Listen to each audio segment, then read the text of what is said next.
ভোটারদের রাখবো না, যেন মনে হচ্ছে দেশটা ওদের জমিদারি।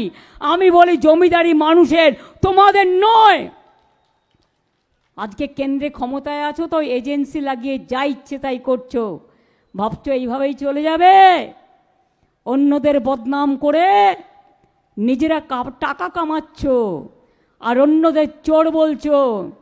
এই গভর্নমেন্ট, আমি আপনাদের কাছে আজকে বলে যাচ্ছি, আমার যদি একটু বিশ্বাস আস্থা আমার সব ধর্মের প্রতি থাকে, আমার চন্দ্র সূর্য গ্রহর প্রতি থাকে, আমার নদীমাতৃকার প্রতি থাকে, আমার পুকুর চুনো বিলের প্রতি থাকে, আমার সর্ব মানুষের কাছে থাকে, এই গভর্নমেন্ট 29 পর্যন্ত চলবেন না। তখন বিজেপির লোকেরা কোথায় যাবেন? তখন ডাবল ইঞ্জিন জায়গাটা দেখে রেখেছেন তো। এখন তো আমার উপায় নেই। দেখলেন গুজরাটের লোকেদের ট্রাম্প বাবু